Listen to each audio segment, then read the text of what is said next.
दोस्तों जय गुरुदेव। ये हमारी वीडियो नंबर 48 है। 46 से लेकर 50 तक का हमारा रख साहिब को लेकर ये सीरीज़ जो चल रही है, उसमें ये तीसरी वीडियो है, 48 नंबर वीडियो है।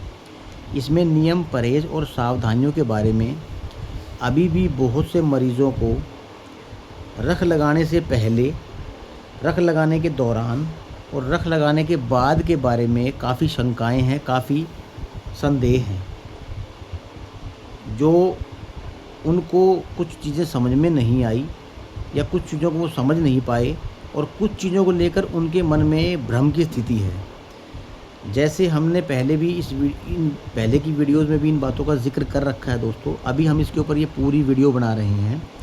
नियम, परहेज़ और सावधानियाँ दोस्तों इतने ही ज़रूरी हैं जितना कि किसी इंसान के लिए हवा पानी,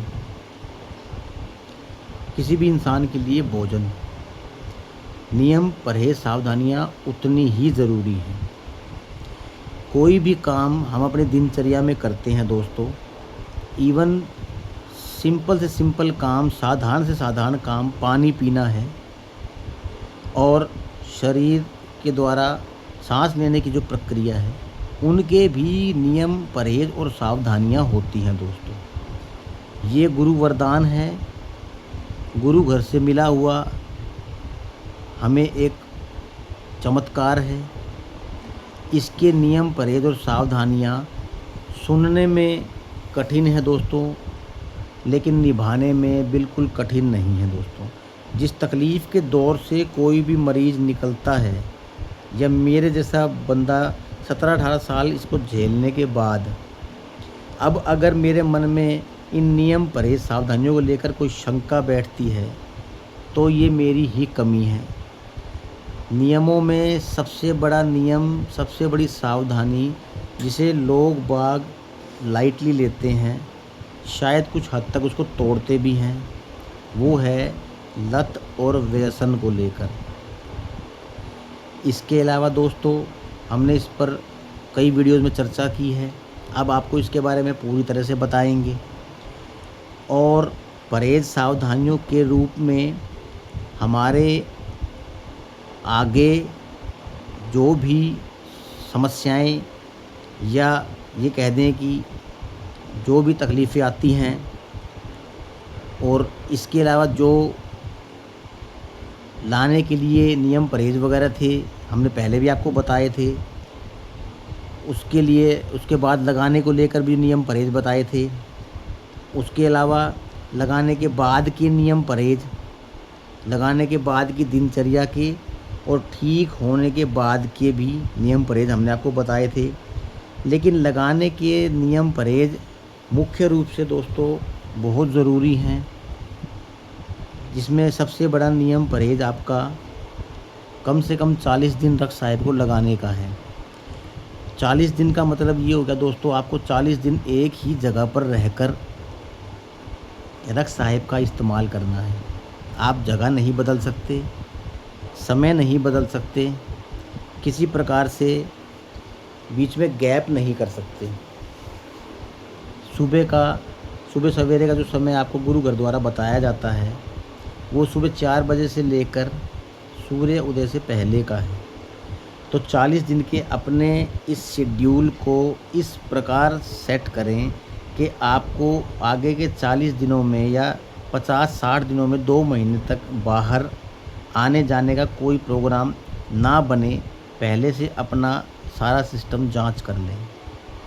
फिर भी दोस्तों अगर इसके अलावा भी कोई तकलीफ़ इस तरह की आती है कि बाहर से या कोई किसी प्रकार का ऐसे रिश्तेदारी फंक्शन का कोई बुलावा ऐसा आता है कि आपको जाना ही पड़ेगा, तो कोशिश रखें सेम डे जाकर सेम डे वापस आ जाएं, ताकि नियम और परहेज़ बने रहें। नहीं लगाने के नियम को ना तोड़ें। 40 दिन का मतलब जो है वो प्रतिदिन मिलाकर हर दिन 40 दिन है। कुछ लोग इस नियम को इस हिसाब से तोड़ते हैं, हम एक दिन बाहर जाएंगे, किसको पता चलता है दोस्तों? पता किसी को नहीं चलता, लेकिन आपके मन को पता चलता है। इसी प्रकार से लत और व्यसन का है, जो नियम, परहेज़ बहुत से मरीज़ तोड़ते हैं। मैंने इन नियमों के तोड़ने की लापरवाही से बिगड़ी हुई अवस्था को अपनी आँखों से देखा है। हमारे हरियाणा के ही, मैं नाम नहीं लूँगा उनका, मुझसे बड़ी उम्र के हैं, और इस प्रकार के शायद बीड़ी सिगरेट वगैरह की, इस तरह के गुटखा वगैरह के नियम को रख लगाने के दौरान उन्होंने तोड़ने की कोशिश की थी। कुछ दिन रख साहिब लाने के बाद उन्होंने अपने शरीर पर अप्लाई किया और नियम परहेज निभाए। वो धीरे धीरे ठीक होना शुरू हो गए थे, लेकिन 2 ढाई महीने लगाने के बाद उन्होंने नियमों की अनदेखी की। पहले वाली स्थिति दोबारा बन गई दोस्तों। परेशानी पहले से ज़्यादा हो गई। फिर उन्होंने मुझसे फ़ोन पे बात की। मैंने गुरु घर के बारे में बताकर ये कहा उनसे आप बात कीजिए। उन्होंने डरते हुए ये कहा कि मैं वहाँ कैसे बात करूँगा, आप ही कुछ बताओ। तो सिंपल से सिंपल इलाज है दोस्तों, अपनी गलतियों के लिए क्षमा मांग लें, लेकिन ऐसी कोई गलती ना करें जिसको नहीं करने का हमें कोई फ़ायदा नुकसान नहीं है।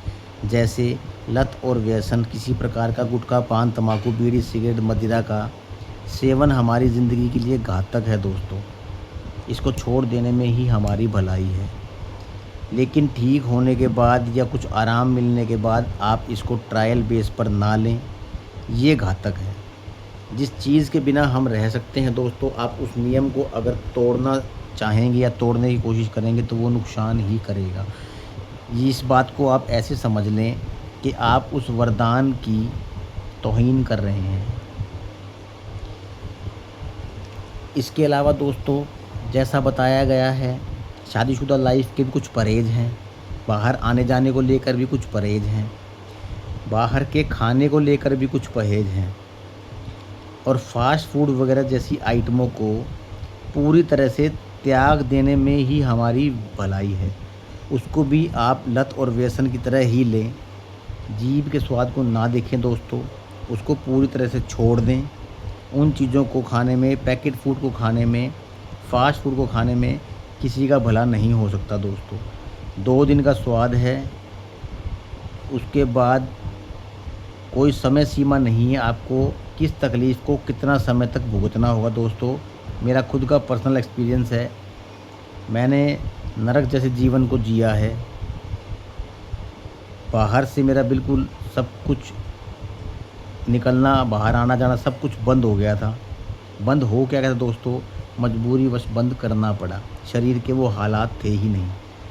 आप ऐसा ना समझें ये भाई ये सर ठीक हो गए हैं इसलिए ये बातें कर रहे हैं। दोस्तों, मैं नहीं चाहता जो दिन मैंने देखी हैं वो कोई भी देखे। इसीलिए हमारा वीडियो बनाने का मकसद यही है। चाहे किसी ने आग्रह किया है या नहीं, हमारा ये फ़र्ज़ बनता है कि जो शक्ति, जो वरदान हमें भी चलते फिरते मिल गया था, गुरु आशीर्वाद से मिल गया था, वो किसी को ऐसे चलते फिरते मिल जाए और उसको आराम मिल जाए। अपनी दिनचर्या का विशेष ध्यान रखें। ऐसी चीज़ों से जिससे ये बढ़ती हुई महसूस हो, वैसी चीज़ों का खान पान, वैसे वातावरण में आना जाना कम से कम कर दे दोस्तों। मैं कहता हूँ ये चीज़ सिर्फ भलाई के लिए है, क्योंकि गुरु कभी किसी का बुरा सोचना करना तो दूर की बात है, कभी सोचते भी नहीं हैं।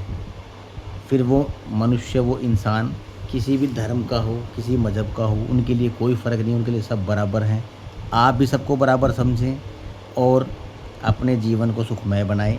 जय गुरुदेव दोस्तों।